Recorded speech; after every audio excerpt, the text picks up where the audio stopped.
बदलते मौसम के साथ साथ चीज़ों को संभालना और कपड़ों को रखना और निकालना एक बहुत बड़ा मसला होता है।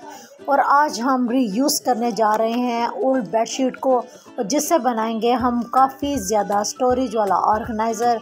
और वो कैसे बनाएंगे तो वीडियो को एंड तक ज़रूर देखिएगा। बग़ैर कटिंग के हम आज बनाएंगे सिर्फ 2 सिलाइयों से एक ज़बरदस्त सा ऑर्गेनाइज़र। और किस तरीके से बनाएंगे तो चलते हैं अपनी वीडियो की तरफ। बिस्मिल्लाहिर्रहमानिर्रहीम। अस्सलाम वालेकुम।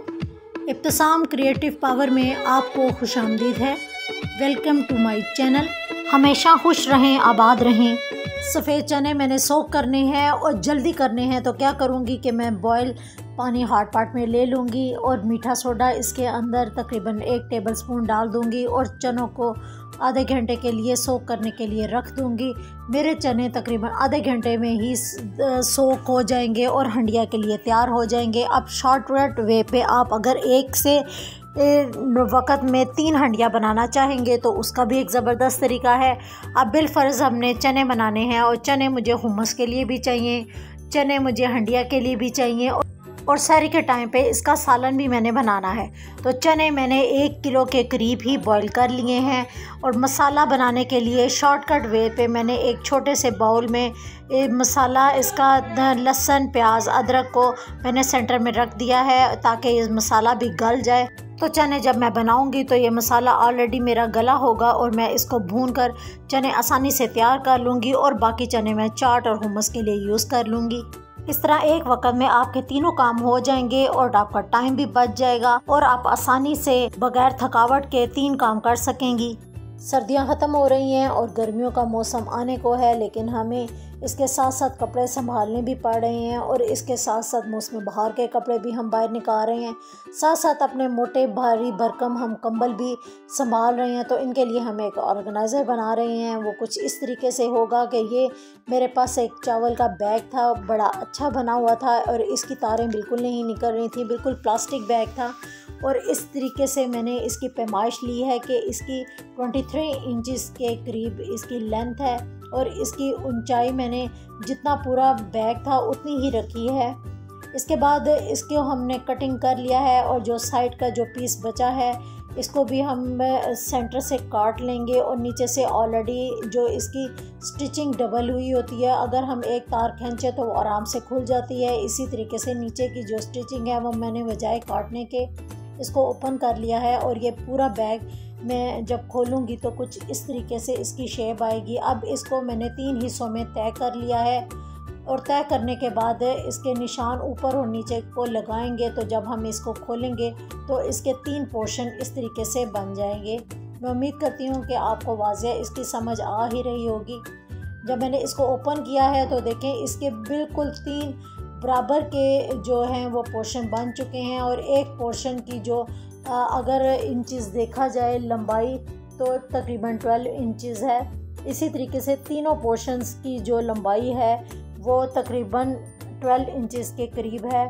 साइड पे जो हमने पीस उतारा था उसको हम ऊपर इस तरीके से रखेंगे और रखने के बाद जितना 12 इंचेस था उतनी ही हम इसकी चौड़ाई रखते हुए जो साइड पर जो इसका पीस था वो कटिंग हम कर उसको ऊपर हम जोड़ लगा लेंगे। इस तरह हमारी ये भी जो चौड़ाई का पीस है वो बिल्कुल पूरा हो जाएगा। इस तरह हमारे 2 पोर्शन के पीस इस तरीके से मुकम्मल हो जाएंगे। अब बेडशीट को मैंने बिछा लिया है। बिछाने के बाद जो मैंने 3 पोर्शन में हिस्से पे निशान लगाए थे सेम उसी पोर्शन को हम ऊपर रखते हुए क्विल्ट कर लेंगे। और इसके बाद जो साइडों पर जो हमने 12 इंचेस के मज़ीद छोटे पीस हमने लगाने थे उसको भी मैंने क्विल्ट कर लूँगी। अब 2 पीस हमने हैंडल के लिए निकाले हैं और हैंडल को भी मैं इसके जो है बैग का पीस रख कर इसको रख लूँगी ताकि मज़ीद इसमें अच्छा अकड़ाव और स्टिकनेस सी आ जाए। अब जो हमने पीस मार्क किए थे छोटे पीस को इसके साथ रखते हुए इस निशान के ऊपर रखेंगे और यहाँ से लेकर दूसरे निशान तक इसको स्टिच कर लेंगे। अब दूसरा पीस भी इसी तरीके से ही इसके साथ अटैच कर लेंगे। अब दोनों पीस अपोजिट डायरेक्शन में हमारे स्टिच हो चुके हैं। अब हम इसको एक पीस को उठाएंगे और कॉर्नर से कॉर्नर मिलाते हुए इसको ऊपर से नीचे तक इस तरीके से हम स्टिच कर लेंगे। दूसरे साइड पे भी मैंने इस तरह स्टिच कर लिया है। इस तरह एक साइड हमारी स्टिच हो चुकी है। अब हम दूसरी साइड को भी इसी तरीके से कॉर्नर से कॉर्नर में लाते हुए स्टिच कर लेंगे तो हमारे पास ये एक बास्केट की शेप आ जाएगी। अब बास्केट को हम सीधा करेंगे। अब सीधा करने के बाद बास्केट की कुछ शेप इस तरीके से आएगी। ऊपर वाले एज में मज़ीद नीटनेस और फिनिशिंग लाने के लिए इसको हम पाइपिंग करेंगे और पाइपिंग हम बिल्कुल इसकी कंट्रास्ट कपड़े में करेंगे।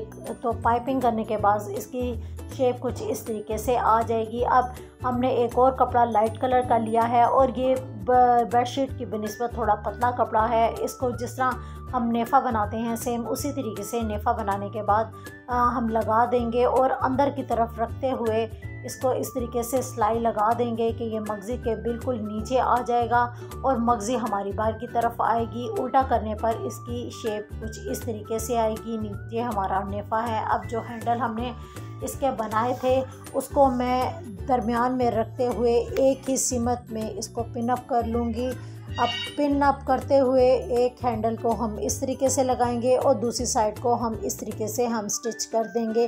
दोनों हैंडल मेरे स्टिच हो चुके हैं और ऑर्गेनाइज़र मेरा बिल्कुल रेडी है। इससे पहले जो ऑर्गेनाइज़र था वो ज़िप लगाई हुई थी, लेकिन क्या होता है कि जब ज़्यादा कंबल या ज़्यादा स्टोरेज की वजह से ज़िप हमारी टूटने का डर होता है, तो मैं कोशिश यही करती हूँ कि जिसमें ज़्यादा स्टोरेज वगैरह हमें रखनी हो तो उनको मैं ज़िप नहीं लगाती, बल्कि इस तरीके से नेफ़ा डालकर इसमें जब डोरी डाल दें तो इसके अंदर जितनी चाहे भी आप स्टोरेज को समा सकते हैं।